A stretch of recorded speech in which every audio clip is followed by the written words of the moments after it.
What's up guys, my name is Kyle and I'm here to talk to you about neck breathing, and I want to give you one quick exercise that I think will really help you in reducing this breathing strategy. So super quick, let's just dive into what neck breathing is. It's basically where you're stuck in this habit of breathing up with your shoulders, using your scalenes and your SCM muscles here in order to lift the rib cage up. You may see this accompanied with some belly breathing. Basically, your rib cage just is not doing its job, as well as your diaphragm that should be helping you with the normal respiration that should be happening. So what you might see is, if you look in the mirror or something like that, or just take a video of you just resting naturally, you might just see your shoulders rising up along with the chest and all this other stuff. So what we want to find is our diaphragm and these rib cage muscles called the intercostals. We're going to be using a strategy called the bucket handle, which is basically the sides of your rib cage here in order to create some expansion and learn how to breathe out versus up and down.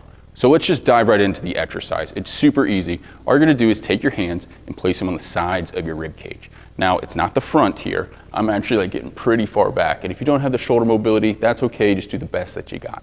But once I have my hands here on my side, what I'm gonna do is I'm going to take a nice big deep breath in. Now, already in this position, you probably feel how the sides of your rib cage move out. Now, I want you to get rid of the idea that you're taking a breath in.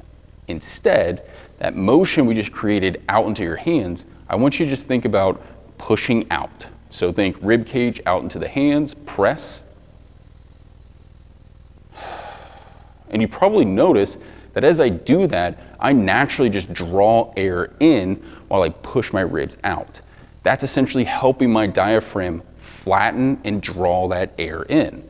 So I've already inhibited this process. My nose, my nostrils, the airway is really just acting as an airway versus trying to suck air in, okay? So we're using down here versus all up and through the neck.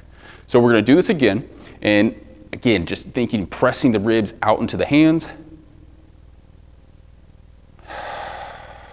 And you probably notice how much more quiet that is as well as I press my rib cage into my hands. Just a lot more calm, it's a lot more natural. So the best way to use this exercise or skill is really just to learn how to press out. So you might want to do this a couple times during the day, especially if you're at a desk job or at the office. Just put your hands here, especially if you feel some neck tightness or something.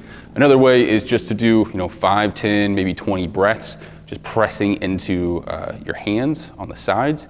And then just trying to develop this into a skill. So, you're working, you're doing something like that, and you've created this sensation, you know what that feels like, and you can do it without your hands. That's really the long-term goal. So you can just stand here and just press that out, and that can help start to, it's really just taking the fuel from the fire of neck breathing. So I hope this quick strategy was really helpful. I'm going to be putting out more content on neck breathing very soon, so definitely subscribe to the channel. And definitely check out this video here, which talks all about rib flares and the diaphragm, and you might find that interesting.